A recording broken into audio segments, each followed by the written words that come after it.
Hello everyone. This book called Psychology of Money, written by Morgan Housel. I know this book has been released for 4 years already since 2020, but I just have a chance to read it. First of all, I want to tell you that I am going to talk about some parts in this book, not everything, but if you are interested in this book, you can check it out later. Alright, okay. Alright, the aim of the first chapter, No One is Crazy, is to help us understand that learning about money can prevent us from judging other people for how they choose to spend their money. Plus, it gives us a sense of comfort when we understand the reason behind our own financial choices. In this book, it said people do some crazy thing with money, but no one is crazy, as financial decisions can be influenced by many factors that shape our view on money differently. Instead of judging other people, we can seek to understand the motivation behind those choices, as everyone has their own story when it comes to money. For those factors can be divided into two categories, which are internal and external factors. For the internal factors, such as values, life goals, beliefs, and forecasts, as well as external factors, things like the regions or the country you were born in, the time period when you were born, the generation you belong to, the job market you have experienced, the different incomes level of your parents, the different degree of luck, the different lessons you have learned along the way. All these factors have a powerful impact on how we approach our money. Moreover, significant historical events like World War II or the Great Recession, these also influence individual financial decision, behavior, perspective in a different way. I have some example. If you were born in 1970, S&P 500 increased tenfold, adjusted for inflation during your teen, absolutely giving you a massive returns. But in contrast, if you were born in 1950, S&P 500 went nowhere, adjusted for inflation during your teen, meaning you got nothing. So, do you think that these two groups would have the same point of view on stock market? Absolutely not, right? I guess so. For more example, in this book state that if you grew up when inflation was high, you invested less of your money in bonds later in life compared to those who grew up when inflation was low. Or if you happen to grow up when stock market was strong, you invested more of your money in stocks later in life compared to those who grew up when stock markets was weak. For more example of people born during different historical events, during World War II, the local stock market in Germany and Japan were wiped out. The entire city were being bombed. By the end of the war, Germany farm could only produce 1,000 calories of food per day for their citizens. While in the US, the economy was at its strongest and the stock market doubled for 4 years. So the US has never experienced something what Germany and Japan have. They definitely would have a different way of thinking about money and making a different decision based on their unique experience. So understanding these influence factors really help us appreciate everyone's uniqueness. As Morgan Housel said that, what look crazy to you might make sense to me, but no one is crazy. Everyone just makes all decisions based on their unique experience. Basically, no one is crazy. We just navigate our own financial choices in our own way. Now we shift to talk about risk and luck. Risk and luck play a part in building wealth and achieving success. It is important to recognize that these factors influence individuals' journey toward reaching their goals. I have example story of Bill Gates and Paul Allen. When we look back at Bill Gates and Paul Allen's childhood, a few people had a chance to access the computer in high school. They were lucky to be among those early users who got to explore the computer when they were young. Bill Gates and Paul Allen met and became classmates at 8th grade. They spent most of the time on computer until they became an expert. This was their good luck. Bill Gates have always said that if they had been no Lakeside School, they would have been no Microsoft. So I show you the bad luck. Bill Gates and Paul Allen had a close friend named Kent. He was also a computer expert, same as them. But unfortunately, Kent, he passed away in mountain accident before he graduated high school. If it were not that tragedy, Kent could have been a founding partner of Microsoft with Bill Gates and Paul Allen. Moreover, when it comes to someone's success in life, we cannot rely on just only hard work, but risks and luck play a part too. They both work together. For example, story of Vanderbilt. Vanderbilt, he built a huge railroad empire, but all of his deal was illegal. But he ignored his concern after his advisor told him. But eventually, he ended up became a successful businessman. His story involved degree of luck that he didn't get in trouble. At the same time, if people try to copy him, some might get luck, can avoid the trouble. Some might risk get into trouble and end up facing consequence. So Morgan suggests that if you give the risk and luck their proper respect, when you judging people's financial success, both our own or others, it's never as good or as bad as it seems. After you succeed and become a successful person, the thing that you need to learn to be are content, enough, and sufficient. Because the greed of wanting more will leave you with nothing. So I have example of Gupta. Gupta, he grew up in poverty, and he made $100 in 2008.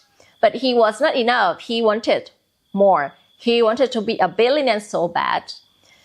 He sat on the board of director Goldman Sachs, which surrounded him with some of the wealthiest investors in the world, a billionaire cycle.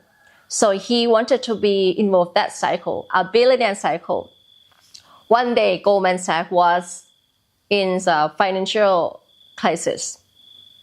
Warren Buffett planned to invest $5 billion into the bank to help it survive. Gupta learned this transaction before it was announced to public. Surely Warren Buffett's applause would have made the price stock go up.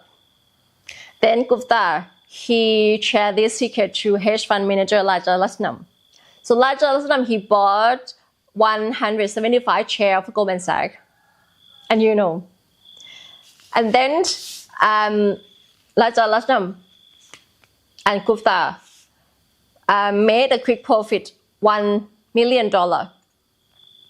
So they both were caught and went to the prison for insider trading, which destroyed their career and reputation.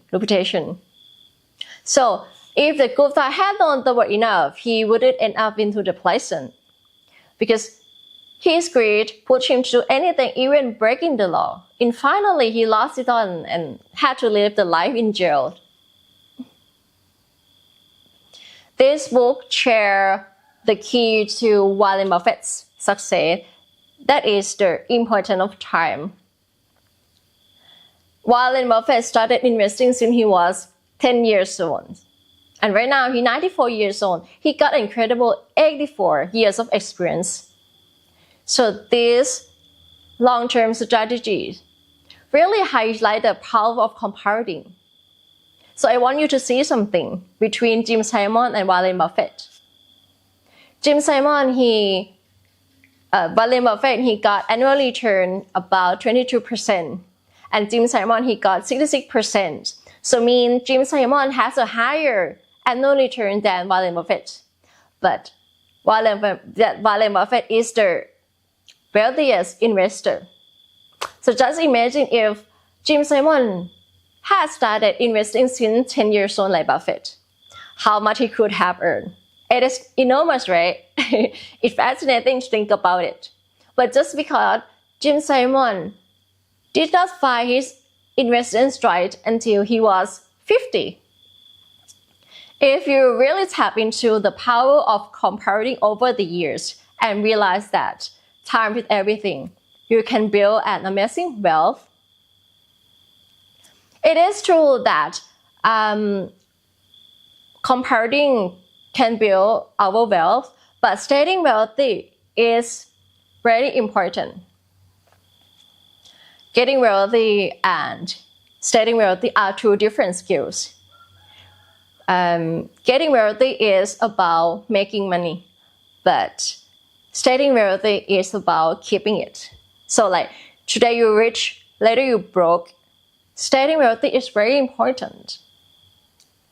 There is some suggestion when you running a business or want to do something. In this book, it said you can be wrong half the time but still make a fortune. Not every business will succeed. There is usually one stand out and make a fortune, while another one does not. So don't give up. Some project work, some project don't. Just move on to the next. I have an example story of Disney. Disney went bankrupt and made 400 cartoons, but still didn't make a fortune. One day, until Snow White and Seven Dwarfs came out, it changed everything. Disney earned $8 million in first 6 months. All company debt were paid off. Key employee got retention bonus. They purchased new studio where it remains today.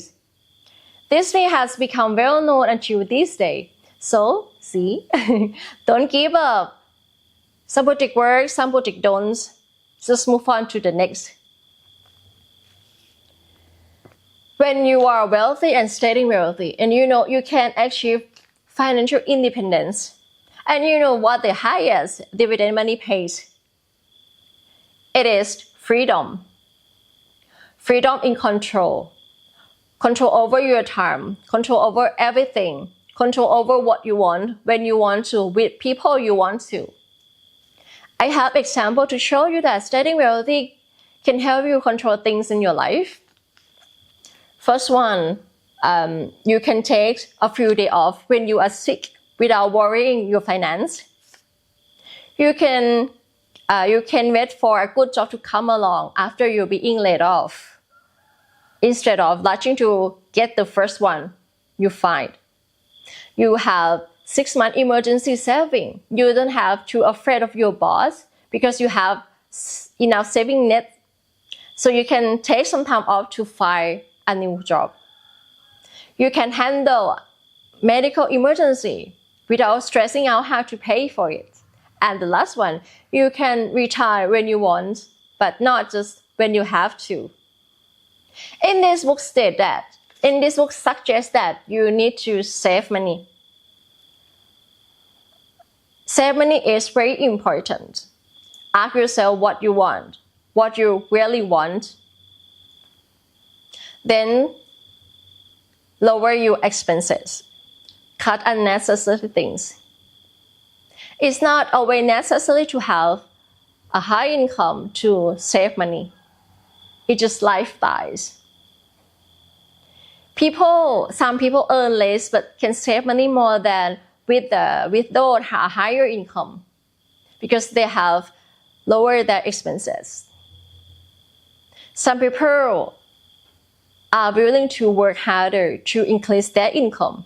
But the simple solution is what is not essential to your life, just cut it off. And you don't need a specific reason to save. Trying to save without a goal or purpose. It is good to have saving goals. Saving goals, whether you buying a house, buying a car, or things you really want. But consider saving without goals as a way to prepare for the worst possible situation.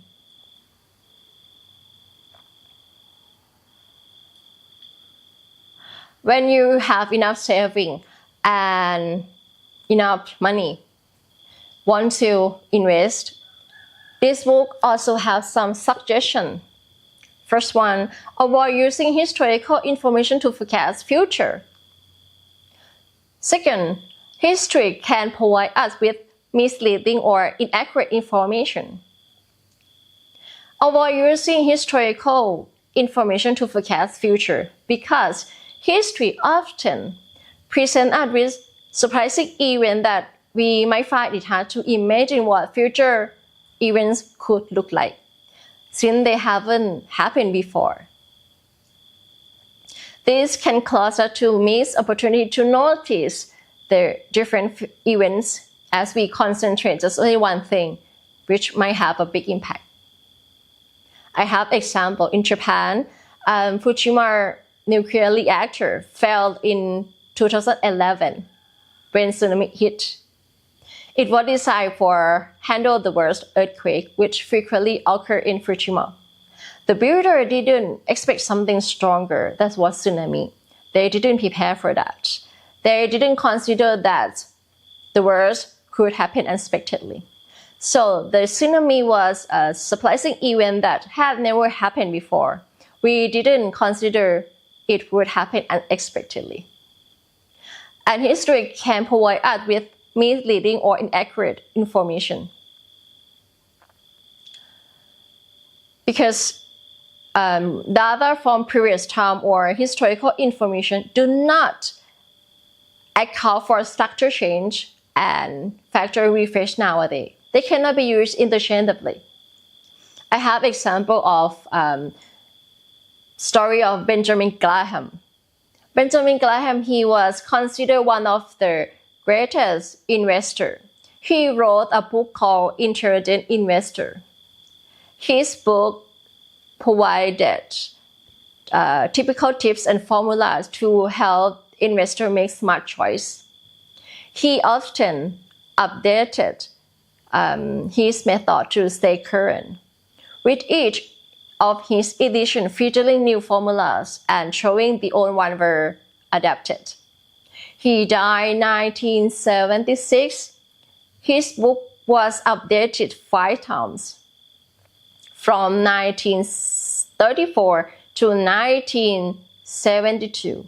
So think about this one. If he was updating his book, how useful do you think his ideas are in 2020? And what about 2050? Yeah. When you make a plan, when you make a plan, you should make room for error, as the plan you expect may not always go as you expected. When things don't go as you expected, you can adapt more easily and handle unexpected things, challenge events that come to your way. When you make a plan, don't make it too far into your future, as circumstances can change. As like every 5 years old boy dream of driving a tractor. To them, it is the coolest job ever out there.